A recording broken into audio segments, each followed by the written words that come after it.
ज्या माझ्या मैत्रिणी आहेत ना, त्यांनी बऱ्यापैकी या बिस्किट व्यवसायामध्ये लक्ष घातलेलं आहे. त्यांना हा बिझनेस करायचा आहे आणि ज्या ताईंना करायचा नाही ना, त्यांनी फक्त व्हिडिओ बघितले तरीसुद्धा काहीतरी शिकण्यासारखं यामध्ये आहेच. आता या बिझनेसविषयी एक प्लस पॉईंट कोणता आहे माहिती आहे का? जे कस्टमर येतं ना आपल्याकडे बिस्किट बनवायला, त्यांच्या जर समोर आपण बिस्किट बनवून दिली तर त्यांची मदतही आपल्याला होते. म्हणजेच काय, कस्टमरच्या मदतीनं आपण ही बिस्किटं बनवू शकतो. असं कुठलंही काम नाही की त्यात कस्टमरची मदत होत असते. पण घरगुती बिस्किट व्यवसाय हा असा आहे की त्यामध्ये आपण कस्टमरची मदत घेऊ शकतो. आपण स्वतः एकटं असल्यानंतर बिस्किट करायला थोडा त्रासच होतो. जर समजा आपल्याला कस्टमरची जर मदत झाली तर त्यांच्यासोबत बोलत बोलत आणि त्यांच्या मदतीनं कधी बिस्किट ही तयार झाली समजतसुद्धा नाही. आता इथं 2 किलोचं प्रमाण घेतलेलं आहे. गव्हाचं पीठ डायरेक्ट टपामध्ये चाळलेलं आहे, त्यामुळं ते मी मेजरमेंट उलटं टाकणार आहे. नेहमी काय करते, तूप साखर दूध पहिल्यांदा घालते, पण ह्यावेळेला मी उलटंच मेजरमेंट टाकलेलं आहे. कारण परत वेगळ्या भांड्यात पीठ ओतून घेण्यापेक्षा मी ज्या टपामध्ये पीठ चाळलेलं आहे ना त्या पिठामध्येच आता पिठी साखर घातली. 2 किलो पीठ आहे तर 2 किलो पिठासाठी 1 किलो पिठी साखर, 2 चमचे बेकिंग पावडर, 2 चमचे बेकिंग सोडा आणि 4 चमचे आपल्याला अमोनिया घालायचा आहे. आता इथं मी उलटं मेजरमेंट का टाकलेलं आहे सांगते तुम्हाला. या ज्या आत्या आहेत त्यांनी जे पीठ आणलेलं होतं ना ते खूपच मोठं आणलेलं होतं. मग त्या मला म्हटल्या, तुझं जे काम आहे ते तू कर, मी चाळून देते पीठ. म्हणून त्या चाळायला बसलेल्या होत्या आणि त्यांनी डायरेक्ट त्या टपामध्येच पीठ चाळलं. त्यामुळं इथं उलटं मेजरमेंट झालेलं आहे. आता यामध्ये 600 ग्रॅम तूप घालून घ्यायचं आहे. 2 किलोसाठी आपल्याला 1 लिटर दूध लागणार आहे.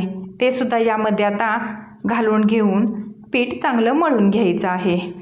सुरुवातीला पिशवीमध्ये तुम्हाला मी दाखवलेलंच आहे, पूर्ण त्यामध्ये रवा पडलेला आहे. बऱ्याच वेळेला यांचं काय होतं, त्यांची घरची गिरण आहे आणि त्यांच्या लक्षातच येईना झाले की किती नंबरची चाळण घालावी लागणार आहे. प्रत्येक वेळेला महिन्यातून या बघा 3 वेळा आलेले आहेत बिस्किट बनवायला.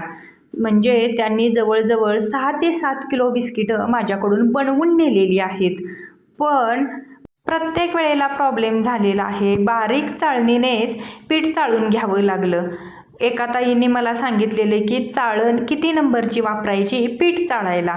आता हे बघा, एकदम जर मोठं पीठ असेल तर ते मोठ्या चाळणीनं चाळून चालत नाही, कारण बारीक का असेना रवा त्या पिठात पडल्याशिवाय राहत नाही. जेव्हा जास्तच मोठं पीठ असेल ना तेव्हा बारीक चाळणीनेच पीठ चाळावं लागतं आणि योग्य प्रमाणात जर पीठ असेल तर मोठ्या चाळणीने चाळायला काहीसुद्धा हरकत नाही. हा बिझनेस बिस्किटचा 2 in 1 आहे असं मी म्हणते. कारण ही बिस्किटं आपण मजुरीवर बनवून देऊ शकतो.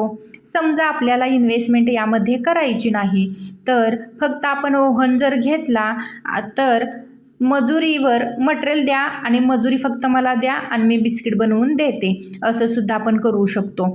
त्यानंतर आपण याचं मार्केटिंग करू शकतो, बेकरीमध्ये घालू शकतो. त्यानंतर तयार बिस्किटंसुद्धा देऊ शकतो. म्हणजेच काय की दोन्हीही प्रकार आपण करू शकतो. आपल्याला मजुरीवर करायची नाही तर आपण मार्केटिंग करू शकतो, याचं बाहेर विक्री करू शकतो तयार बिस्किटाची.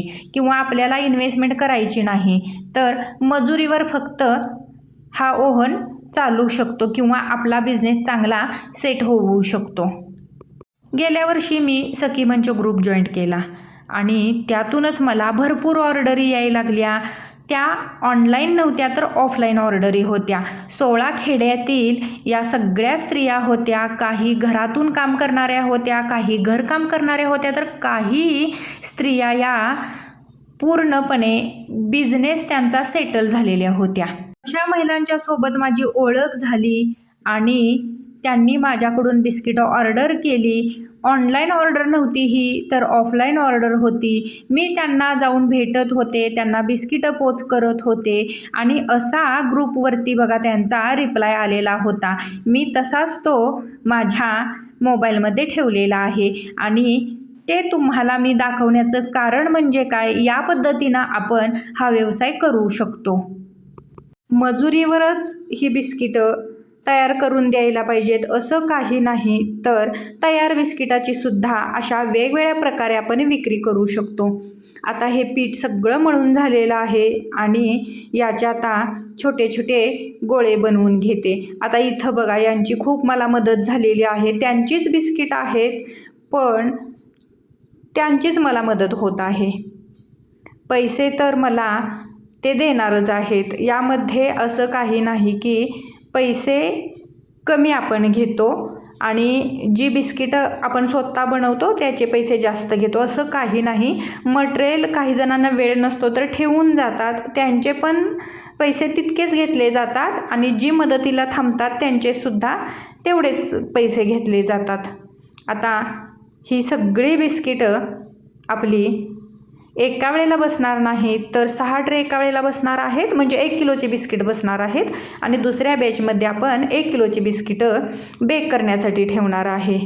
आता इथं 6 ट्रे तयार झालेले आहेत, तेवढेच ओव्हनला लावणार आणि पहिली बॅच झाल्यानंतर दुसरी बॅचसुद्धा लावून घ्यायची आहे.